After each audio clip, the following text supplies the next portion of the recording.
Hello 8th graders. This is part 2 actually for 7.2 distributive property. I'm not sure exactly why I called it a rule. This is the distributive property right here.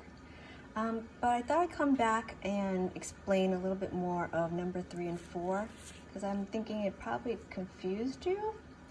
So in this case over here, the textbook actually says the answer is negative 5x plus a negative 15, which is also correct. That would be a nice way to put it in parentheses. But you could also, once you have a plus or a minus number, that actually does turn into a minus 15 to make it simplified and pretty to look at. In this particular case, I had mentioned that you're going to distribute the negative 5 times the x first, which gives you a negative 5x. And the second part is the negative 5 times a negative 3. So negative 5 times a negative 3 is equal to plus 15. So it's better just to keep that plus and put it right there. All right, so this is the correct answer. And then I didn't show you one where you have variables on both sides. So let's try 5 times x plus y. So you'll distribute the 5 times the x, which is 5x, and it's plus, and distribute the 5 times y, which is 5y. A more complicated one I see in the book has a negative 2x times an x plus y.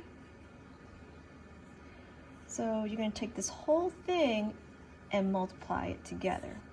So it's negative 2x, I'll split it out, times x, which is actually negative 2x squared. And then you're going to take that whole piece, the negative 2x, times the y, put the plus in the middle, negative 2xy. So the book says you could actually just add it like this as a simplified version, but I would just prefer that you would just say negative 2x squared minus 2xy, just to make it look a little neater and prettier. I did misspeak the other day by saying anything divided by anything is just 1, but I realized that I can't say that for the number 0. So if you divide a number, let's say 2, and you divide it by 0, that actually is undefined. So let's say you had 5 divided by x, that x cannot be 0 because that would be undefined. You would get an error message on your calculator. Okay, I hope that clarifies some of these things. I hope that really helps you. So God bless you, and we'll be in touch.